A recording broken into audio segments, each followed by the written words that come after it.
Morning. I'd like to call the Executive Committee meeting to order September 24th, 2019. If I could get a roll call, please. Mr. Lear. Present. Mr. Washington. Present. Mr. Lejas. Mr. Olthoff. Mr. Hess. Present. Mr. Tholen.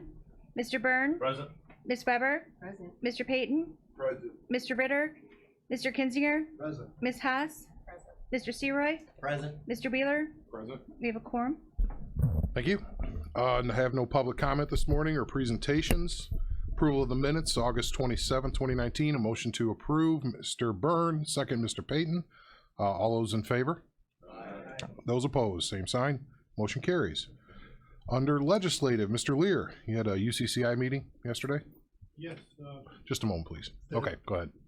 the UCCI meeting I think was extremely informative. I've distributed one handout from the main speaker, James Monk, who's president of the Illinois Energy Association.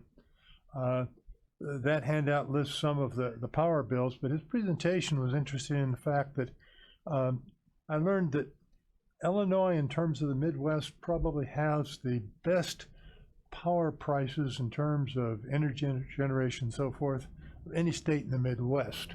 And a large part of that is because of a deregulation that started with a legislation passed in 1997. And of course, this board is familiar with one of the aspects of that, the development of those aggregation as far as what a customer would pay. And money people really saved on that. But indeed, Illinois is in probably the best place it could be in terms of the cost of energy, both for businesses and for residences. In particular, Mr. Monk called attention to the fact that there were now three aspects of power industry which would involve distribution, and the generators, and the renewables. I suspect much of our interest in county board members is what's going to be happening with renewables as a representative of more traditional energy companies. Why he acknowledged that renewables cause those traditional companies to be a little nervous because of the degree to which renewables are irregular in the sense that they cannot guarantee that it's going to be sunlight all the time. They can't guarantee there's going to be wind all the time, so you need some sort of a backup system. And yet, nevertheless, he felt that the traditional companies have more or less, as I understood him, made their peace with renewables. And I asked him about the possibility that there'd be a second round of a lottery in terms of putting up more solar farms, and he was non-committal, but I think that essentially, as I read between the lines, if the first phase of solar farms goes well, it's likely that it'll be there. He said there was a real appetite for a second round among members of the legislature. So that was some of the things that that speaker shared with us, and if you've got any further questions, I can fill you in with more details. The rest of the meeting, as I'm sure all of us are aware, the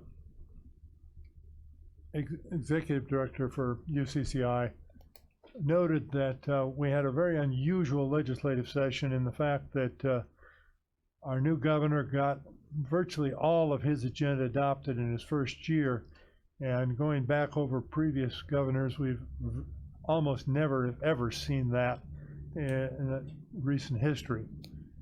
We know that there will be a constitutional amendment in terms of a guaranteed or a graduated income tax coming up on the ballot. We know that the minimum wage law was passed. There was a big capital bill passed, which could have and should have a major feature in it that will help Kankakee County. A casino bill was passed, and of course there's some issues with that, but the governor has vetoed very few bills. Really only vetoed 4 bills that were passed by the legislature. So legislature and the governor are working together. In regard to medical marijuana, it was reported that there's probably going to be some tinkering with the current legislation in the veto session.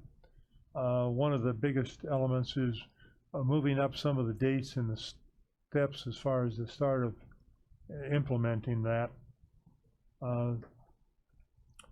One of the bills that was referred to that affects a limited number of members of this county board is a pension bill, and it was acknowledged there's still some confusion on exactly what that bill means, and UCCI hopes to have a communication sent out by the end of this week that'll clarify some things in terms of that bill. The veto session this time is a little bit earlier than usual. It will take place the last week of October and the first week of November. So those were the major things that came out of UCCI. Thank you. Was there any questions for Steve about any of this, Mr. Olthoff? What is the minimum wage in Illinois? It's graduated to 15 over the next 3 years, I believe. 3 years? I think it's a 3-year. 25, I thought. I'm sorry? It's out to 25? Yeah, What? It's graduated. $15, but it doesn't go into year effect till 20. Yeah, 2025. Well, they'll change it to $25 an hour by then, so. I'm coming back. You're coming back to Illinois, right? Yeah. Thank you. Any other questions for Steve on what he just went through? I'll just mention that the tax part of the recreational marijuana bill, we had to have, if one of the municipalities does it, we had to have that into Department of Commerce. That has been certified and sent in. So if the board knows that. So if Kankakee or one of the other municipalities does it, at least we'll get that 0.75%. That's separate from our decision that we have to make later. Also, reminder that we were promised via Capitol bill and other mechanisms by the governor and the Senate president, Speaker of the House, and the Secretary of Transportation that there is money that is set aside for when we have the engineering done for Armour Road and Route 50. Those are some of the benefits of having somebody work for us down in Springfield. I want everybody to realize that that is the fruits of the labor, is something that usually takes 20 years to get funded, has been promised by the highest levels of the state of Illinois. So I wanted to mention that as well. We'll just hold them to that promise, the whole community, and our legislators. I did want to mention also that we've had what has been deemed an emergency situation at the State Line Bridge. What it is we have a log jam that grew in almost doubled in size probably in the last 2 months. It's right up pushing up against the bridge at State Line, the one that's been closed for 18 years, to the point where it was really a dangerous situation, putting torsional stress on the bridge. If it were to fall in, it would fall into the Illinois side. So the fruits of the labor, I guess you could say, of working with Indiana this past couple of years is they have let a bid, and Lake County and the Kankakee River, Yellow River Basin Commission are paying for the removal of that. They're also plotting where exactly the log jams are on the Illinois side of that bridge to pay for the removal of those as well, because those are. Here are the top results. The first is from Wikipedia. Top results. I want to know what it searched, actually.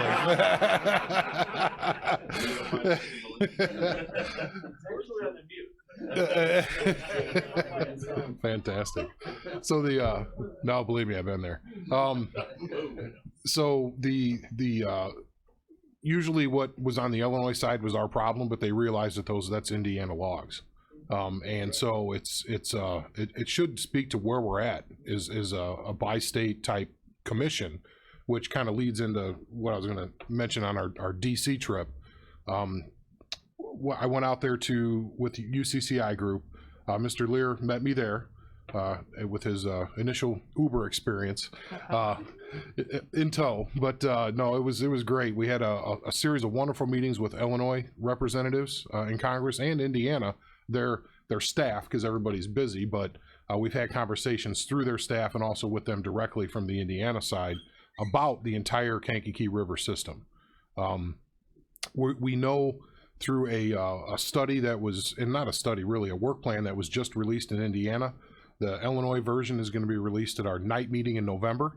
They're going to come in and do a presentation for us and for the public on what, on this side of the state line, what that study means and the work plan means on things we have to do going forward. But there's only so much that we can do here because it's a very expensive proposition that requires ongoing maintenance. The ongoing maintenance part we can address, and there's some things that the Kankakee River Conservancy District are going to be proposing that will address that. But the big ask from the feds that we talked about is can we get together with the representatives and meet and talk about how can we get the $300 million it's going to take to stabilize the banks all the way through the Indiana side. We'll need money over here as well for strategic sand removal. You just don't want to pull it all out because that means it floods everywhere. We need some retention. That's part of the problem in Indiana. There's no water retention. It all just shoots right down the river. There's nothing that gets pushed out. So there's hybrid ideas, and Steve can chime in, but there's things of, maybe we need to have strategic spillways, if you will, that where a farmer says, well, hey, maybe if I'm getting compensated, yeah, if we have a flood event, go ahead and use my land. As long as the topsoil doesn't get washed away. So it's almost like another form of crop insurance. That could be part of it. It could be something more strategic development. I mean, it's real, but the $300 million is the start of what it would take to fix the river in Indiana from what was done. It'll never be perfect because it was the Grand Kankakee Marsh. I mean, it was a living, breathing swamp, if you will, for thousands of years, but now it's a ditch in many places. And so how do you deal with that when you have historic levels of rainfall, which is what's going on? It pushes more sand to us faster than it really ever has in our recorded history. So we talked about that. We talked about workforce development. We have a situation in Kankakee County where we have some, by statistics say, underperforming schools that get more money for funding, but those are the kids that could really use a job in a future here in Kankakee County, and we have anywhere between 3,000 and 4,000 open jobs in a 105,000 person county, roughly. I mean, and these are careers, a lot of them. So, Steve, you can comment if you like, but the ask is can we start to target underprivileged and underperforming areas that have a glut of good career jobs on how to get those kids right to the work from school, keep them out of trouble, take them right to work. Maybe you can give, pay for an hour of their employment so they can do their homework while they're at work when they're 17, 18 years old, but then they might be able to transition into a career. We're very unique in that aspect. There's not a lot of areas, every area has a lot of open jobs, but not with the type of base that we're working with here. People that could really use that help to build that career, because then they're staying here instead of moving away. So that's the whole point of this. So we talked about that. It seemed like there was a lot of interest in that. The Indiana side, they were eyes wide open about what we're talking about the river. So Congresswoman Kelly was very engaged in the conversation as far as getting all these people together from both sides of the state line. So, I mentioned it in some of my pre-visit conversations with the staff there, and we just ran out of time because it's like speed dating. They got somebody coming in right after you're done.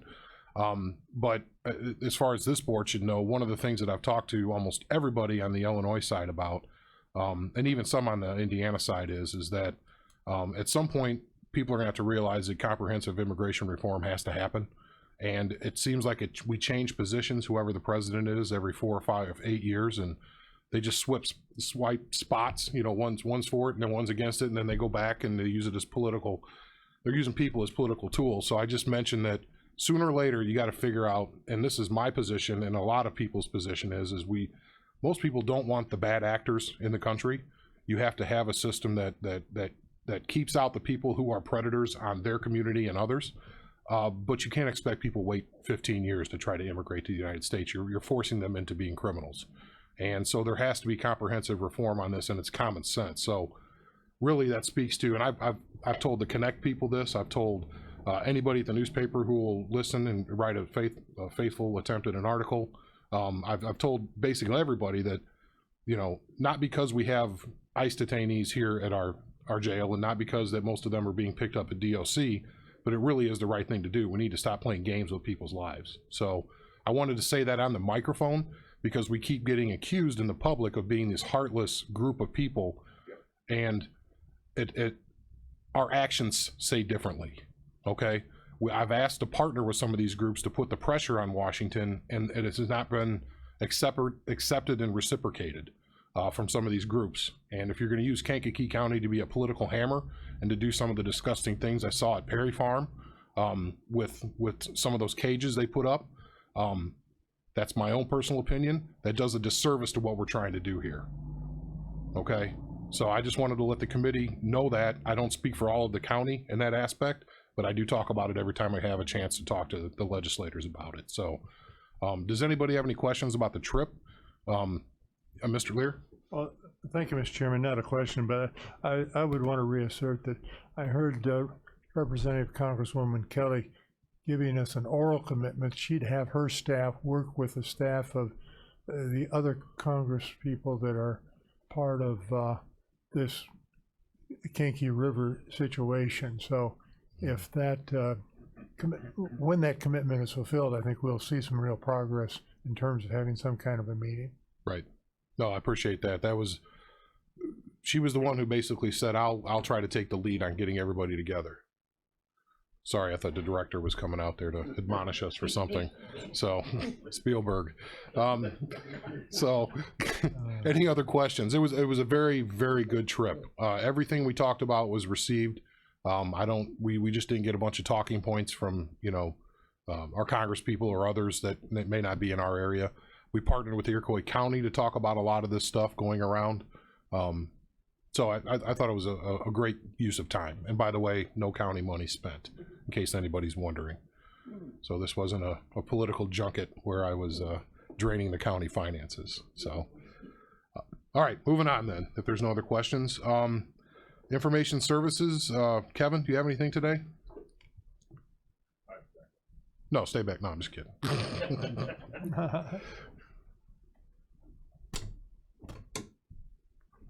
It's not really anything, but I just want to make sure I'm available to you every meeting, whether I'm back there or up here. Everything's exactly as we told you it would be. I'm trying not to present something every month because I'm going to tell you the same thing. We're on budget. We're upgrading the computers. Specifically, for the next 4 to 6 weeks, we'll be in the courthouse area. We're concentrating on the circuit clerk's office. They're paying for all of their upgrades out of their funds that are, you know, been reserved for that. So it's nothing that comes out of yours. It's just our labor, which is something that's been agreed upon over the years. That's moving smoothly. Again, we are on budget. And to be clear, when I say are on budget, that's what we're scheduled. Because of how the department's been redesigned over the, say, last 8 years, is we reduced the amount that's in the budget and we budget for moves on that. Because it's far less than what it was, there are always things that may pop up. 90% of the time, we still can handle it. But from time to time, something else may pop up. I talk to the chairman, we agree upon something, and then those funds would come from somewhere else at the end of the year. But we try to go to the absolute last day because I may be able to cut something here to pay for that. So, and that's, but we don't do anything that we have, or at least my department doesn't do anything without first being authorized for the chairman that he finds it acceptable. So everything's going smoothly. I want to make sure I'm just available for questions in case you have anything else. You know, as we go through budgets for next year, have you foreseen any immediate needs? I know that's not for this meeting, but a lot of these folks are on finance. Have you started to identify any upgrades necessary? You don't have to be specific, but should we expect things in that line item? There are a few things, and I put that in, and you had finance department send something out to every department. So yes, I put something in there. It's not major. I think it's going to be 3,000 to 4,000 in there. Okay. When we do something, it's not like some other department where I need $100,000. It may be 1,500. Anybody here. specifically you're referring to? No, or? no. Okay. Just No. curious. Well, I probably shouldn't have said that. No, I did not mean to imply anything at that point. That's fine. But mostly, I want to make sure I'm available to you, whether I'm there or not, for if you have any questions. Anything for Mr. Duval? Have a good day. Thank you. Under Health Department, anything today, Mr. Beavis? Any questions for John? Anybody have anything? You're off the hook. All right. Schools, Dr. Murphy, nothing here today. We don't have a report this month, do we? No. The VAC, we do have a report. Is there a motion to accept the report, put it on file? Mr. Hess, Mr. Washington with a second. All those in favor say aye. Those opposed, same sign, motion carries. Under Administrator's Report, Anita Speckman.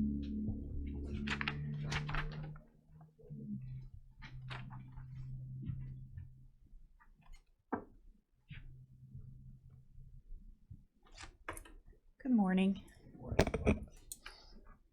You have the staffing report in front of you. It was actually a really quiet month. About the only thing to mention is the corrections officers. You'll see there were 3 resignations out of corrections. And in my mind, a good note is 2 of the 3 transferred to other departments. 1 transferred to probation and 1 to the deputies. So we were able to retain those employees within the county. So I think that's a good thing. So not a lot there. The actual change overall is -1 employee open position. And if there are any questions. I have a question. How does that work when it goes from a SLEP retirement to IMRF? Does that whole amount transfer from? Well, the Lawful. corrections is not SLEP, it's other? regular. Okay, it's just sworn. That's Mhm, right. Just Okay. sworn Okay. deputies. Okay. SLEP is a separate, it is it is an IMRF plan, but it's a more lucrative plan that law enforcement personnel are enrolled in. So it costs the county more. The benefits are a little richer, and they actually become vested and are able to retire earlier than what regular IMRF is. Right. But it's just the sworn deputies that are in that plan. Yep. Sworn officers. Any questions on staffing? Seems pretty consistent with Yeah, what we've seen in it the is. past. Very consistent. So the only other things we're working on, we're working on the EEO4, which has to be turned in to the Department of Labor by September 30th. So Joanne Langlois is doing the hard lifting on that report, which is reporting all of the number of employees, the positions by race and by sex, so that we're turning that information, that statistical data, into the Department of Labor for review. EEO4 is the report that's completed by government entities. There's one called EEO1, which is private industry. That's made a lot of headlines because this is the first time they're asking for payroll data. So, any questions on that? We expect to make that deadline, hopefully. She said no later than Friday next week. It's due Monday. Did it hopefully earlier on. She's working on payroll this week, but she'll be finishing that up, and we'll get that taken care of and submitted on time. We are working on the group health and liability renewals, some conversations back and forth, requests for data information, etc. there. And as a part, timing was actually very good. One of the things we did this last month was had a claims review on our liability and work comp policies. So I work closely with Dane Mall, who's the loss control consultant for Alliant Mesereau, and Jeff Bassador, who's our risk management consultant out of IPMG. Those are kind of my frontline contacts on any of our work comp or liability claims to make sure that we're managing those. So we met with 2 senior vice presidents, again, from those 2 companies, IPMG and Alliant Mesereau, and we had our attorneys on the line that managed those claims with us. And what came out of that was really many of the claims, they set reserves for what they anticipate the loss will be, and many of them were reduced. So a big, more than half, either reduced or eliminated reserves, which is great news and perfect timing right when they're looking at our renewal. So from what they had said, they didn't believe that it had been happening on a regular basis here, but they want to start implementing that like every 6 months, so that twice a year we're looking at those, touching base on all these claims and make sure that we're managing them and aware of what the status is on those.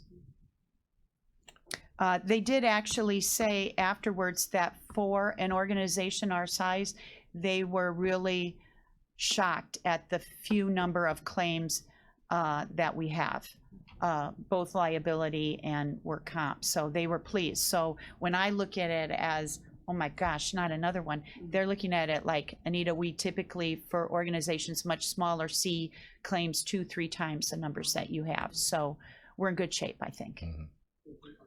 Mr. Kinzinger. Thank you. Did our insurance carrier initiate that review, or did you initiate that review? No, the carrier called me and Very asked. good. Yeah. Thank you. Mm-hmm. I will say that you know, for those that have been on the board a while, we used to get a lot of these types of liability and other types of lawsuits in different areas of the county without being specific. It has been severely reduced. And I think that the way that we're approaching some of the both internal and external forces that drive that type of thing, whether it's, you know, true slip and falls where it's our fault, or other things that are maybe folks trying to take advantage of the taxpayer's wallet. We have a very methodical and fair approach that we're taking now. And as they say, there's a new sheriff in town, and she knows what she's doing. And I will say that that is probably one of the best decisions we have done, is to bring somebody in who has the ability to know what they need to know and how it's supposed to be. And I just want to mention that I could not be happier with the way this is going. And I can tell some days I'll walk in and, you know, it's like the fire hose has been turned on and I'm like, oh, here, what are we doing? You know, but Yeah. it's because it's not fun. It's But not fun. when you're doing what's right, that's the light at the end of the tunnel. So I wanted to mention that to the board. You don't get to hear that a lot. So any questions? Without specifics, obviously, on this one. All right, thank you, Anita. Sure. All right, moving on. Administrative issues, appointments. We have the reappointment of Dennis J. O'Connor to Gar Creek Drainage District, and the appointment of Jason Munyon to the Moments Pembroke Union Drainage District number 1. Can I get a motion to combine and approve? Mr. Olthoff, second. We'll go with Mr. Payton. I think that was a motion, yeah. All those in favor say aye. Those opposed, same sign. Motion carries. A few other openings, one opening on the BM Lewis Drainage District, one opening on Mantino number 9 Drainage, 2 openings on Kankakee County Regional Planning Commission, and 1 opening on the Kankakee County Historic Preservation Commission for an architect. If anyone knows an architect who has some free time, please see if you can draw them into this. Ooh, sorry. Yes. Always wanted to be an architect. Yeah. So, okay, so that's what we have there. We do have somebody that had applied and was going to be able to accept a position as the Ethics Commission person, so that's why it's not on the list here. We can finally that one be able to take care of that. Under new business, I'll just mention before we get into that, that on November, the second Tuesday in November, see, I put her on the spot.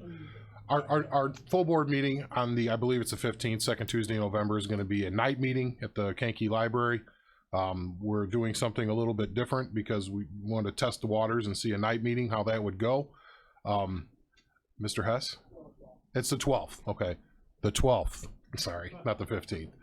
No, that's okay. 5:30, I believe, correct? Yeah, that's at 5:30. So we didn't want to be too late at night, but we want to make sure people had a chance to come.